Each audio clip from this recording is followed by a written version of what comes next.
The sun, imagine that, I woke up early today. I woke up early, with my usual sense of dread, in my dark room. Another gray day. Caught in winter's clutches. But then I glanced at my window, and I saw a sliver of yellow piercing through the gray.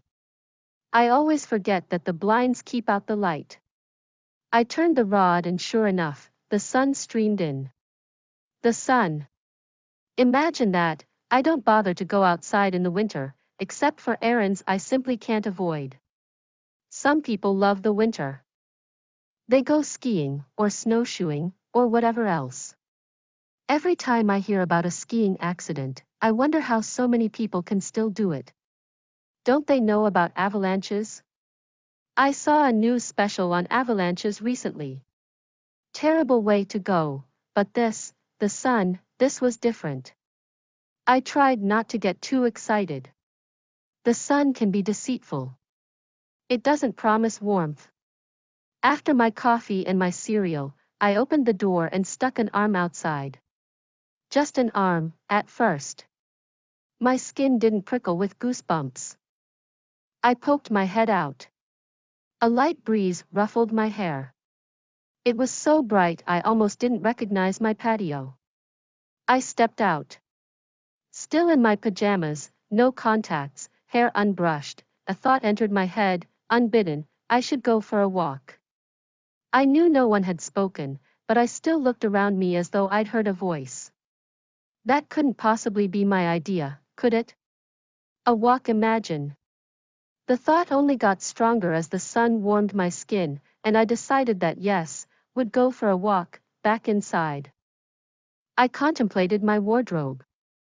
The gray sweatpants and sweatshirts, the hats and gloves and coats that made me look like a stuffed penguin. None of them would do.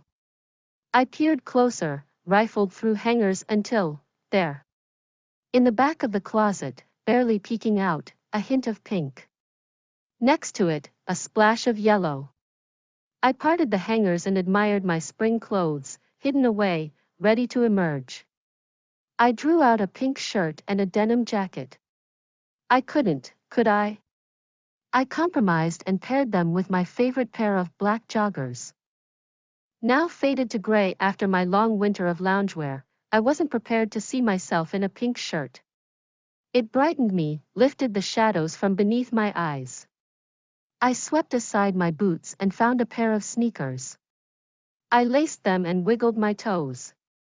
They felt light. I popped my headphones in and pulled up a playlist I made last spring, songs for sunny days. Stepped outside. Pressed play. Upbeat music entered my ears and I couldn't help it. I smiled. I turned left at the end of the street and headed on my usual route through the neighborhood. When I drove, I went the other way, turning right onto a main road where nothing interesting ever happened, unless you count the time someone siphoned off all the gasoline at the gas station. I suppose that was interesting. Depends on who you ask. The left turn took me into the neighborhood. Months had passed since my last walk. I think I took one in the fall, October maybe, on an unseasonably warm day. I remember crunching leaves beneath my feet and admiring Halloween decorations, skulls, pumpkins, graves, zombie hands, friendly scarecrows. Some people, not necessarily the ones who like to ski, but they often overlap, like to go for walks in nature, at national parks and such. I never found those sorts of walks to be much fun. Sure, the wildlife is nice, until you run into a yellow jacket nest or a patch of poison ivy. After a while in the woods, everything starts to look the same. A walk around the neighborhood is never the same twice. I live in one of those neighborhoods where you can't really tell if the people living there have money or not. It's a vague brand of middle class, and you have to closely examine roofs and peek into windows to figure it out. You have to pay attention to whether the work trucks in attendance were hired out of desperate necessity or a fanciful desire for new cabinets. The first person I passed was a man I didn't recognize, walking a dog I did recognize. Before I could decide whether to say hello to the man or the dog, they turned onto another street and I missed my chance. The dog belonged to an elderly woman who'd been living here as long as the neighborhood existed. As far as I knew. Was the guy her son? A dog walker? I hoped she wasn't dead, but I supposed she could be. I felt a brief pang of sadness at the possible death of a woman I didn't know personally, until I remembered that it was just as likely she was too old to walk her 60-pound boxer. That, I decided, was more likely. I noted the fresh paint on shutters, the shiny new doors, the freshly installed basketball hoops, the mulched gardens with tentative flowers playing hide and seek in their buds. So many tiny hints of optimism, hope of warmer and better days ahead. A few mounds of snow still lingered in shady patches the sun couldn't reach, and the grass was still straggly and brown, but I felt warm at the mere idea that spring was escorting winter off the premises, rounding the bend of the main. Mặt trời, hãy tưởng tượng điều đó. Tôi thức dậy sớm hôm nay. Tôi thức dậy sớm, với cảm giác sợ hãi thường ngày, trong căn phòng tối của mình. Một ngày xám xịt khác, bị bắt trong ly hợp mùa đông, nhưng sau đó tôi liếc sang cửa sổ, và tôi thấy một mảnh màu vàng xuyên qua màu xám.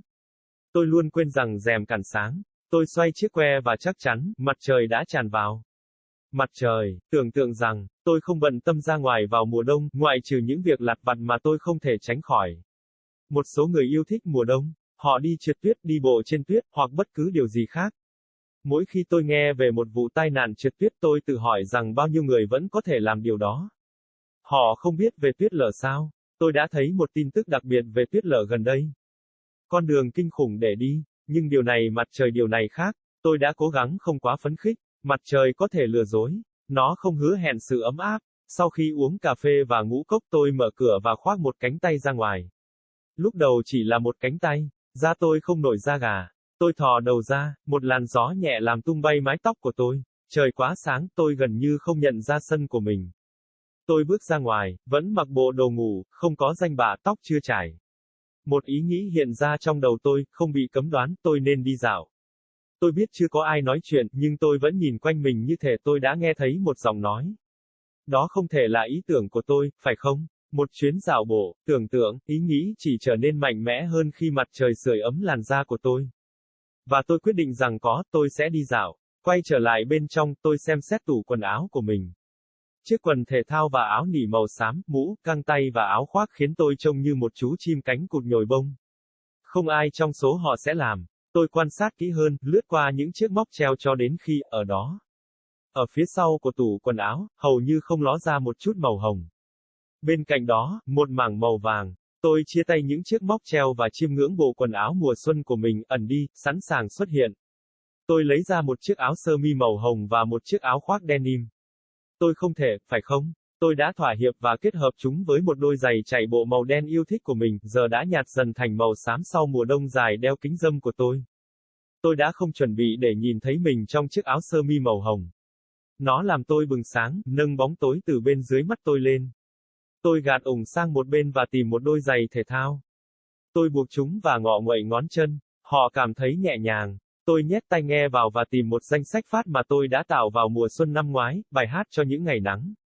Bước ra ngoài, chơi ép, âm nhạc lạc quan lọt vào tai tôi và tôi không thể kìm được, tôi mỉm cười. Tôi rẽ trái ở cuối phố và đi theo con đường quen thuộc của mình qua khu phố. Khi tôi lái xe tôi đi theo hướng khác, rẽ phải vào một con đường chính, nơi không có gì thú vị từng xảy ra, trừ khi bạn đếm thời gian ai đó hút hết xăng ở trạm xăng.